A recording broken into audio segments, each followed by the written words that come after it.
श्रीमान वेंकटनाथार्य कवितार्किक केसरी वेदांताचार्य वर्यो मे सन्निधत्तां सदा हृदे श्रीवासरंग परकाल मुनित्रयाप्त लक्ष्मात्मरक्षणैतत्युगागमान्तम् आचार्य भक्ति परिपूतमनर्गशीलं गोपालदेशिकमुनिं गुरुमाश्रयामः व्यासं वसिष्ठनप्तारं शक्तेः पौत्रमकल्मषं पराशरात्मजं वन्दे सुखतातं तपोनिधिं व्यासाय विष्णुरूपाय व्यासरूपाय विष्णवे नमो वै ब्रह्मनिधये वासिष्ठाय नमो नमः.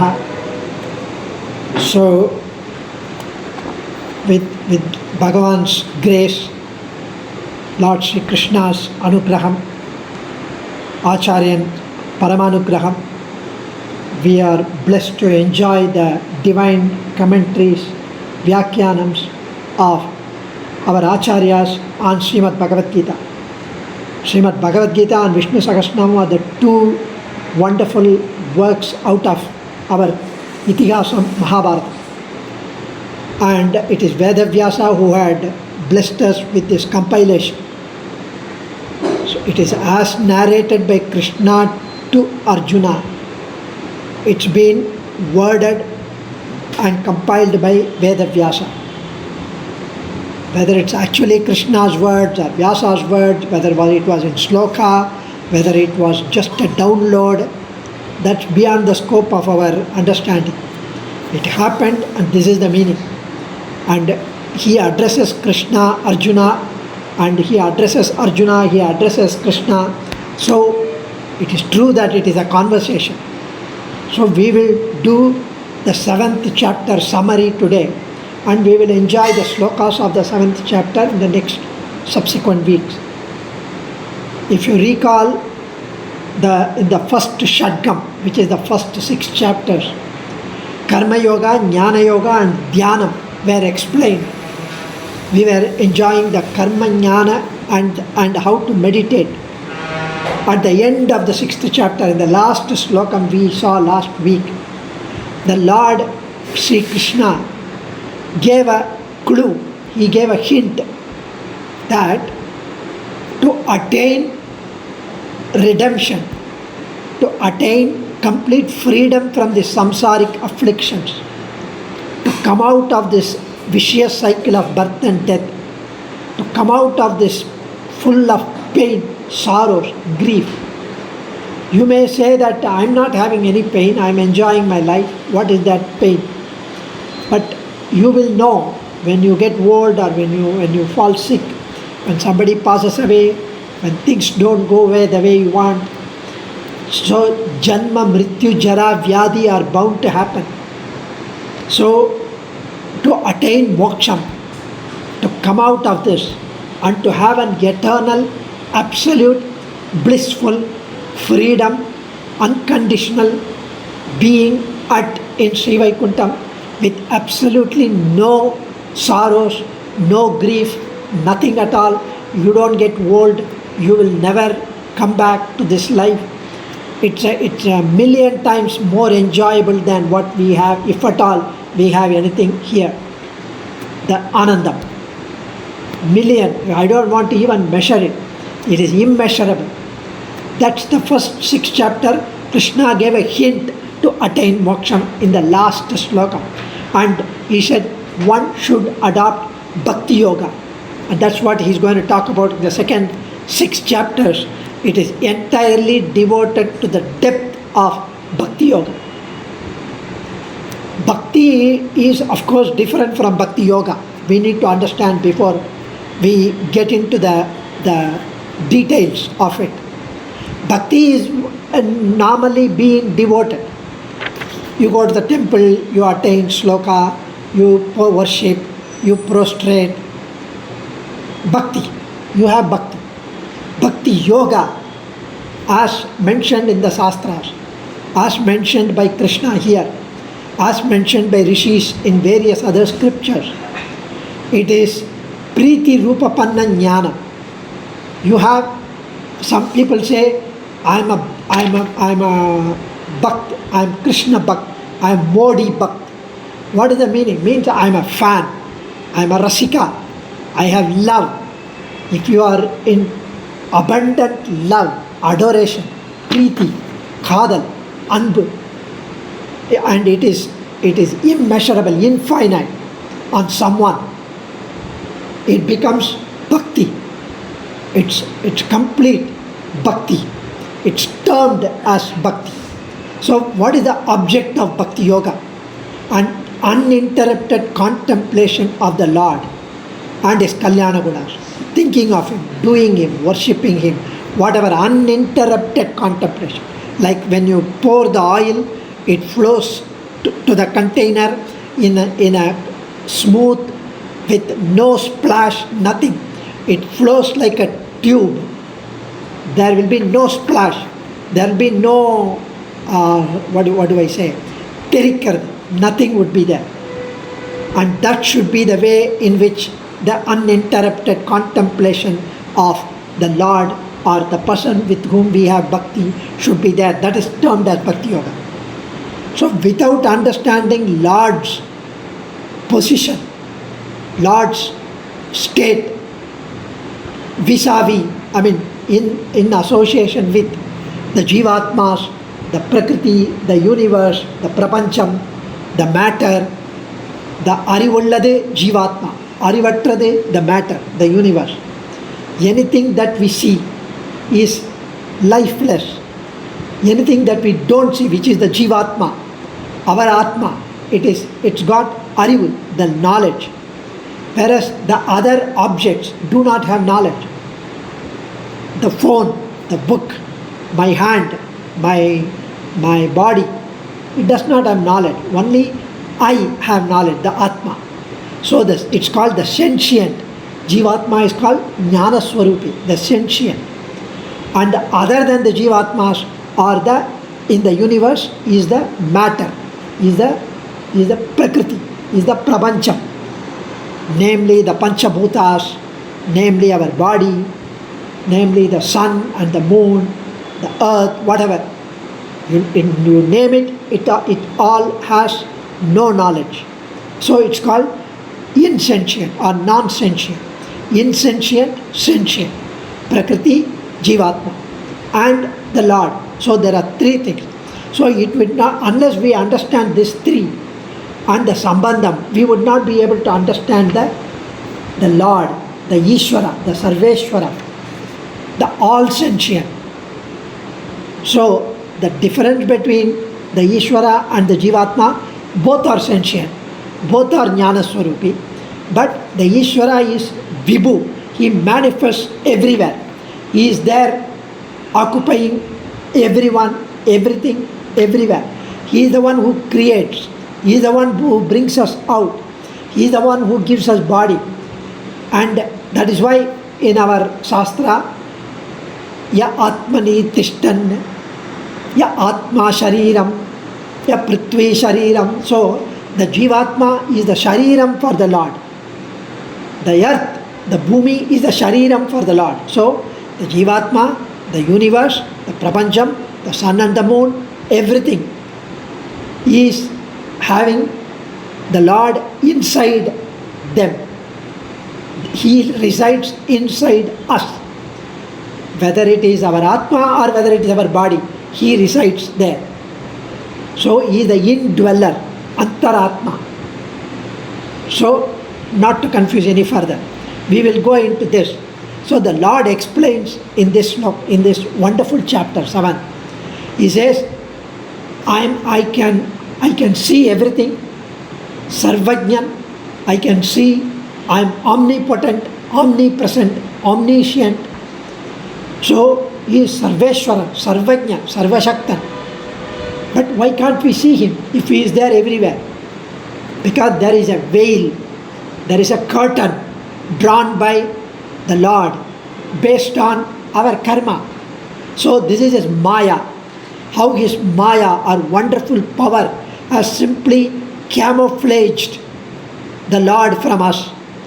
And how can we see Him then? And only through surrendering to Him. You are the one who needs to show me. Tirumeshi Alvar says, Nirandaram na ninaikka nee ninaikka vendume. In order to enable or facilitate me to think of you uninterruptedly, you need to think of me. Otherwise, I would never be able to think of you. It is you who needs to have that sankalpam that this person will think of me. Nammalvar says, Aduvum avanadu innarule. Even that, if you think that I am able to concentrate, I am able to recite stotra, I am able to do that, I am able to read Gita, I am able to recite Vishnu Sahasranamam, that I, my, ahankara, mamakara is not appropriate. It is because of His grace, it is because of His blessing we are able to do. Aduvum avanadi innaru. It is because of His grace. So Bhagavan here Alavandar mentions in Gita Artha Sangraham, the summary of the Gita. I was mentioning to you a few weeks. Every chapter has got one sloka in Alavandar's Yamunacharya's Gita Artha Sangraham, which is a summary of the entire chapter. And here he says, Swaya Atatmyam Prakritya Asya Tirodi Sharanagati Bhakta Veda Prabuddhasya Shrishtyam Saptama Uchyate. The 7th chapter. Swaya Atyatmyam. So Swaya Atatmyam Prakritya Asya Tirodihi Sharanagati Bhakta Vedaha Prabuddhasya Shrishtyam Saptama Uchyate. Though Bhagavan is omnipresent, Bhagavan is Sarvajna, Sarvashaktan, Sarveshwara, He is not visible to our eyes. When He is not visible, how do we know that He exists? Why is He not visible to our eyes? This is because He hides Himself. He hides His glories. He hides His power from our sight behind a curtain. And that curtain is called Maya. He is going to describe in the 7th chapter. We are going to enjoy. It's a beautiful chapter where he describes the Bhakti Yoga. This Maya, this Prakriti, otherwise known as wonderful power of Prakriti, the Prakriti Mandala. Why this Maya, why this curtain, why we are bound by the Prakriti, the Shariram, the affliction, samsaric afflictions, all this mystery, unable to see Him, unable to focus, karma vasanas, all because of the in accrued papams over so many millions of births. Himalayan papams. Papam muttaigal are so many, millions of papams. Muttaya papam. And he just takes one handful of papam for this birth, one handful of punyam for this birth. With that one handful of punya papam, he gives us this birth. And for some inadvertently, unknowingly, accidentally, we have done some good deeds. So he says, okay, you be born as a human being. You be born in a Sanatana Dharma. You be born in a wonderful family where you will be given an opportunity for reciting Vishnu Sahasranam. You will be given an opportunity, in spite of this guy talking, to listen to Bhagavadgita. You will be given an opportunity to understand. All this because of some unknown punya karma which we did in the past. His grace. He is waiting for an opportunity to bless us with abundance. He is giving an opportunity. We are going to talk about this in this chapter. Wonderful, wonderful opportunity. Aridaridu manidaraai pirattal aridu. Adilum goon, kurudu, shevidu, oomai illamal pirattal aridu. Having all these 5 senses in place, having a buddhi in place, and spending this Saturday afternoon, evening in this wonderful divine time for all of you, it's a blessing. It's Lord's grace, absolutely. No, you don't think that I have made up a mind to come over here. He could have given 101 reasons and excuses not to come over here. But he made sure that Sri Daya recited today and all of you are attending today.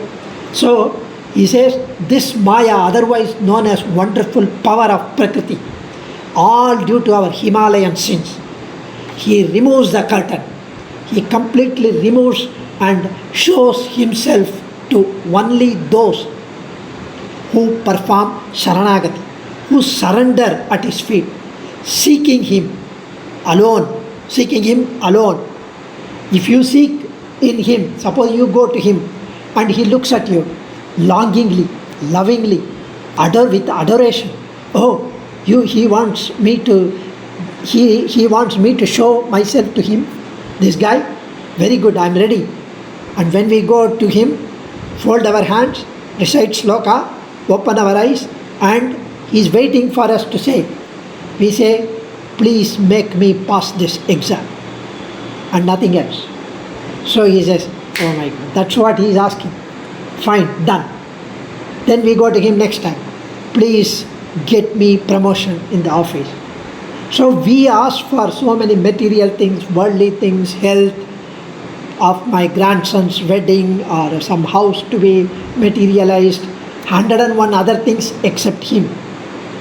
Because we don't know how beautiful, blissful He is, how lovingly He is looking forward to our association, our uniting with Him, communion with Him. So, He shows Himself to only those who perform Sharanagati at His feet, seeking Him alone, seeking only Him alone, whom He is going to call in this chapter as Jnanis. They are Jnanis, He says, those who want me and me alone and nothing else, not even anything. Their family, His comfort, they are not looking for, but I will give them.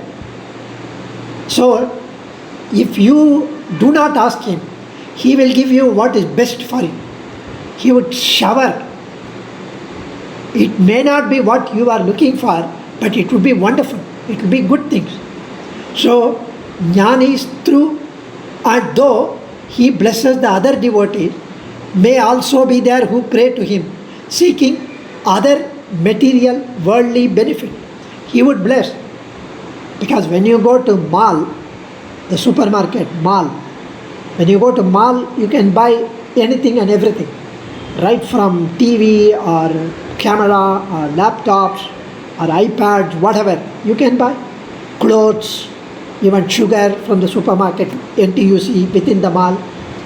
However, He is Tirumal, where you can buy the Lord Himself. He gives everything else also. Besides, He gives Himself to us. He grants Himself to us. He is readily willing to be accepted by us. Willing. Only thing is we don't want Him now. So, this is the way He is going to talk about in this sloka. In this chapter, the Lord explains how the Prakriti is the Arivatra, insentient achetana, insentient matter, the Prakriti. Whereas the Jivatma is the sentient, Chetana, and the highest is the Sarveshwara, the Ishvara. So this can be understood. Once this is understood from the Acharyan, from this, then you will be able to appreciate and understand the entire Srimad Bhagavadgita, the entire Upanishad, Vedam, Vedantam, all these things. If you know this Trayam, Tattva Trayam, they say, Bhagavad Ramanuja says, it is the Tattva Trayam. Tattva means the entity. Trayam means three. One is the Jivatma, other is the matter, the universe, the Leela Vibhuti or the Sri Vaikuntham, all that which has got no Jnanam, and the Jivatmas, infinite Jivatmas, and all these are there in which He resides, or all these reside in Him. So, Antarbahishchatat Sarva Vyapya Narayana Stitaha. Antarbahi, inside and outside of everything and everyone, He resides. So there is nothing in which He does not reside. There is nothing in which He is not there. And that's why Prahlada, when Hiranyakashipu asked, where is He? He is here, He is there, He is in my words. And the word which you speak, He is there in that as well, he told his father. So, what is this Jnanam? He can be through Jnanam and Vijnanam. What is jnanam and vijnanam? Jnanam refers to the knowledge for understanding something, the perception. Vijnanam refers to the knowledge needed for practice. So here jnanam and vijnanam, here we need to say karka kasadara katrapin nirka adarkataha. Once you learn blemishlessly, faultlessly, then you have to adhere to that anushtana. You have to adhere to what you have learned. You have to follow, practice. You have to do. So how can one realize Bhagavan as the only means and as the goal? We are going to talk about in this chapter. How can we realize that Bhagavan is the only way to reach Him, and He is the only goal, the ultimate? He is the way as well as the goal. He is the means as well as the destination. He is the vari and the end. In Sanskrit we say upayam for the means, upayam as the goal. And why should I seek Him as the goal? Because as I mentioned, He is absolute perananda, bliss. There is nothing in which there is nothing, no other ananda, no other joy, happiness, and beyond enjoying Him, being with Him. I will give you an example which I had said few weeks or few months before as well. The Mahakavi Kalidasa, he was number one poet.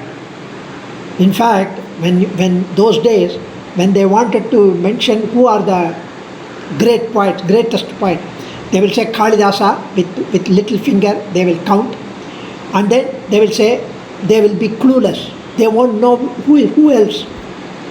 Greatest is Kalidasa, that's all. So the next finger is called the ring finger.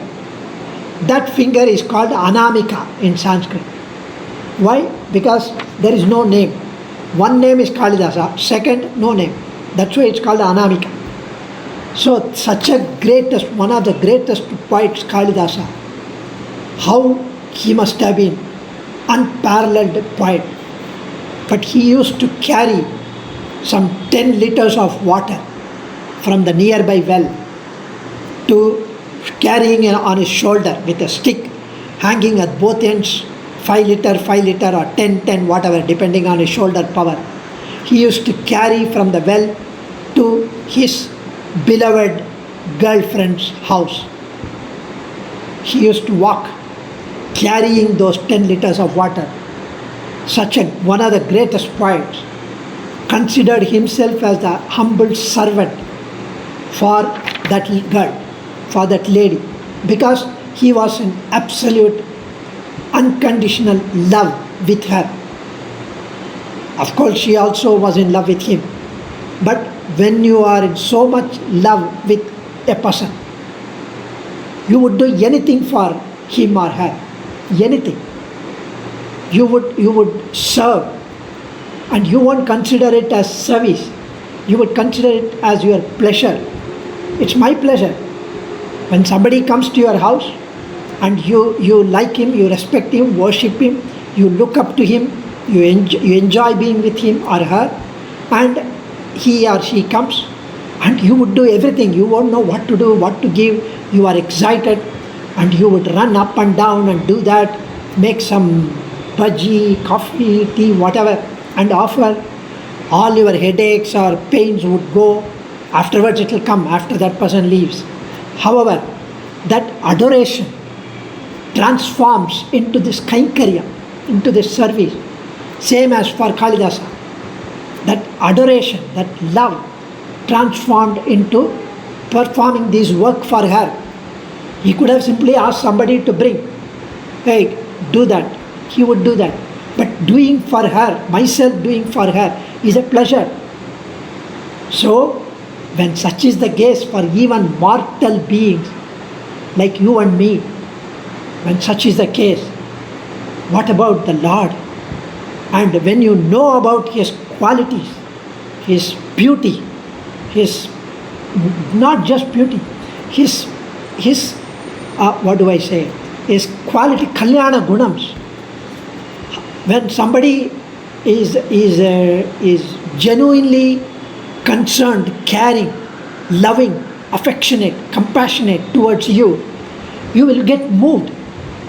Of course you like him, but the way that person is compassionate towards you is million times more than what you are to him or her.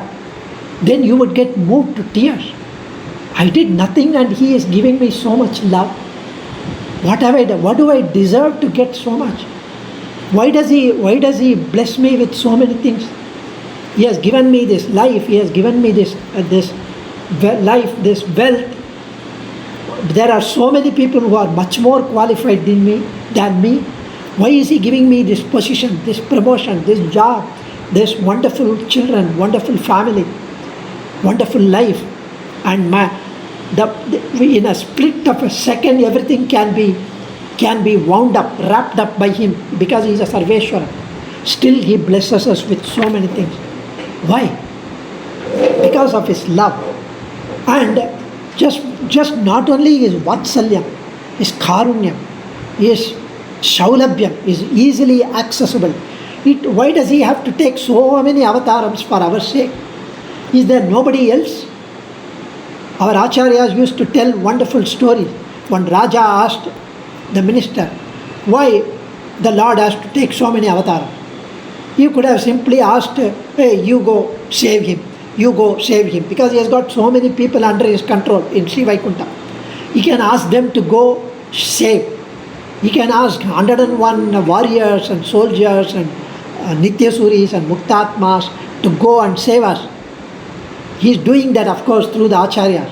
But why does he have to take avatars?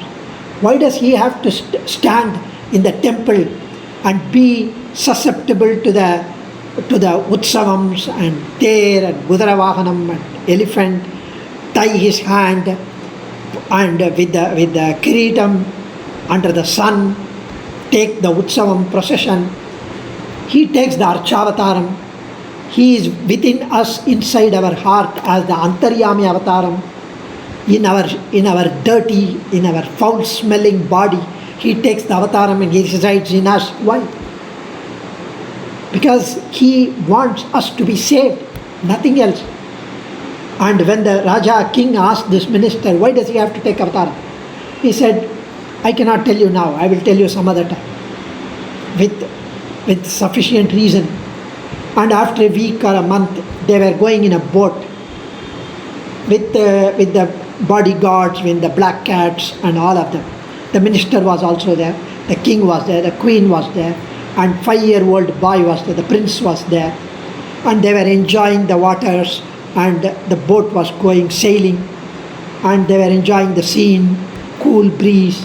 Suddenly the minister pushed the prince into the water from the boat. He dropped him. The Raja said, what have you done? And he immediately jumped because the king knew swimming. So he jumped and saved the boy. And he said, I would punish you. Why did you do that? I will dismiss you from your ministry. Why did you do that? Why did you push my prince into the waters? Minister smiled. You had black cats, you had so many people. Why did you not ask them to jump? Why did you have to jump? Because when he is in danger, because he is your loving, doted son, you, just like that you jump, reflexive action. Because of that love you have on your prince, you jumped.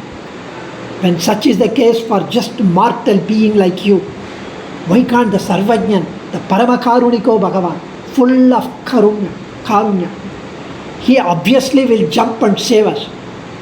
Nobody else would take that steps. Why does he have to come as a beggar in Vamana Avatar just to save Devendra, just to get back his kingdom from Mahabali Chakravarti? Why does he have to do that? Why does he have to come be ridiculed by Gopikas and Gopas and be ridiculed by Shishupalan and Duryodhana as the Mayavi? And he is going to talk about that in this 7th chapter.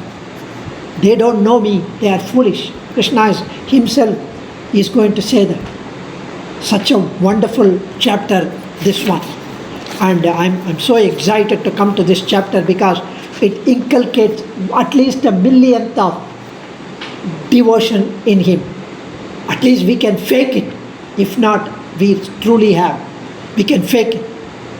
So, there's a beautiful chapter. We will enjoy some slokas.